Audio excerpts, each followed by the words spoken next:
मिलावटी बीज, खाद और कीटनाशकों के इस्तेमाल से फसलों को होने वाले नुकसान पर अब किसानों को मुआवजा मिलेगा। महाराष्ट्र सरकार ने इसके लिए बाकायदा एक बिल पास किया है। आरोप साबित होने पर मुआवजे की रकम उन्हीं एग्री इनपुट कंपनियों को देनी पड़ेगी जिनकी वजह से किसानों को नुकसान हुआ।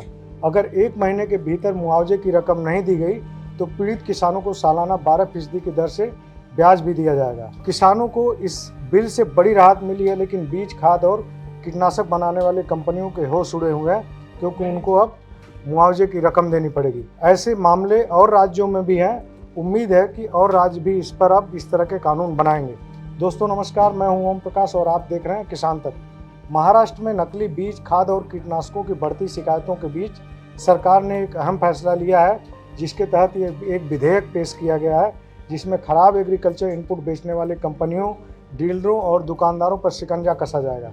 हालांकि शिकायत करने को लेकर किसानों पर कुछ कंडीशन अप्लाई की गई हैं ताकि इसका दुरुपयोग न हो। खास तौर पर शिकायत के लिए सामान की रसीद बहुत ज़रूरी होगी, इसलिए जब भी खेती के लिए सामान खरीदें तो बिल जरूर लें। दरअसल सरकार का मानना है कि मिलावटी, अमानक या गलत ब्रांड वाले बीज, उर्वरक या कीटनाशकों के उपयोग से फसलें खराब होती हैं, उपज उसकी कम हो जाती है, जिससे किसानों को आर्थिक तौर पे बड़ा नुकसान होता है। विधेयक में कहा गया है कि इसके बावजूद अब तक किसानों को मुआवजा देने और ऐसे मामलों में उनकी शिकायतों के निवारण के लिए कोई प्रावधान नहीं है, इसलिए राज्य सरकार ने इस तरह का कानून बनाया। अगर दोष सिद्ध होता है तो उसकी भरपाई कंपनियों से भी दिलाना चाहती है। जो पूरा विधेयक बना है, इसमें महाराष्ट्र के जो एग्रीकल्चर मिनिस्टर हैं धनंजय मुंडे, उनकी अहम भूमिका रही है। लेकिन सवाल यह है कि किसानों को इसके लिए क्या ध्यान रखना होगा।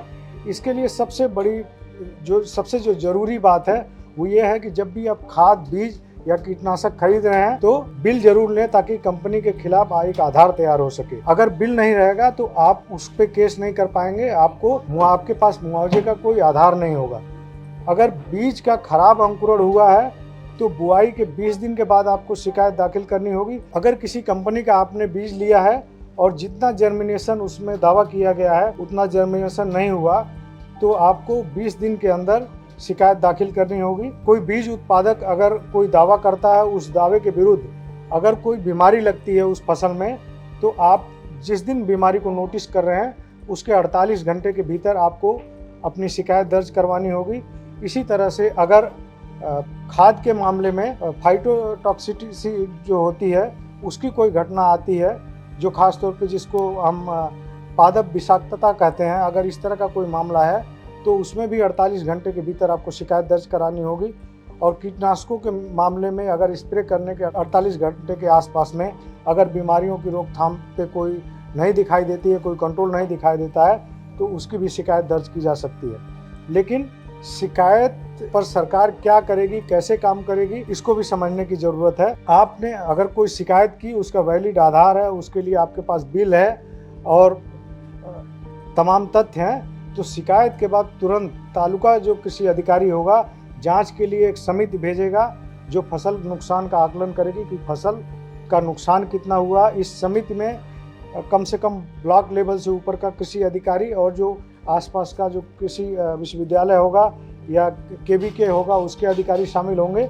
और ये ध्यान रखा जाएगा कि ये जांच समिति शिकायत के तुरंत बाद उस खेत तक पहुंचे और उसकी पड़ताल करे कि नुकसान किस लेवल का है। और किसान शिकायत करेगा उसी की मौजूदगी में ये समिति निरीक्षण करेगी और जांच करने के बाद जैसा वो उचित समझेगी उस तरह से अपने निष्कर्ष जो है एक रिपोर्ट बनाएगी और उसे 10 दिनों के भीतर विचार के लिए जो जिला प्राधिकरण इसके लिए बनाया जाएगा उसको सौंपेगी।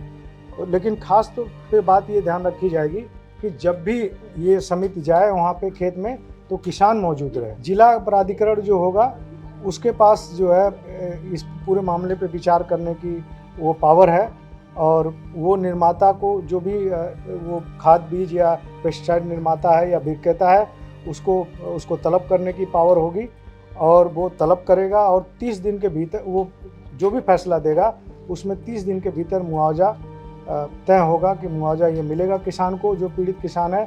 अगर उसके भीतर मुआवजा नहीं मिलेगा तो उस पर ब्याज दिया जाएगा और प्राधिकरण के पास सिविल कोर्ट की पावर होगी ताकि वो किसी को भी तलब कर सके और इस मामले में सख्ती से वो जो है काम कर सके, ताकि उसके बुलाने पे कोई बड़ी कंपनी का अधिकारी आने से इनकार न कर सके, क्योंकि सिविल कोर्ट की पावर होगी तो वो कोई अगर आनाकानी करता है तो उस पर शिकंजा भी कर सकता है। उम्मीद है कि किसानों को इससे एक बड़ी राहत मिलेगी, क्योंकि बहुत सारे किसान जो है इस परेशानी से जूझ रहे हैं। कभी उनको खाद नकली मिलती है, कभी बीज नकली मिलता है और कभी पेस्टिसाइड नकली मिलता है। उसमें जो महत्वपूर्ण बात है ये बात है कि 30 दिन के अवधि के भीतर पैसा मिलेगा और अगर उससे ज़्यादा हुआ तो 12% का ब्याज मिलेगा। और इस आदेश जो प्राधिकरण आदेश देगा उसके खिलाफ अगर कोई शिकायत आपको करनी है या उस पे खिलाफ अपील करनी है तो आप उसके लिए भी अपील कर सकते हैं, लेकिन वो अपील आयुक्त के पास होगी, जो कृषि आयुक्त होगा या जो भी इसमें आयुक्त तय किया जाएगा। लेकिन अगर मुआवजे की रकम आपने कोई तय की है, कोई मुआवजे की रकम तय हुई है, तो उस आयुक्त के पास आपको 50% रकम जमा करानी होगी। उसके बाद वो इस मुकदमे को सुनेगा, इस केस को सुनेगा।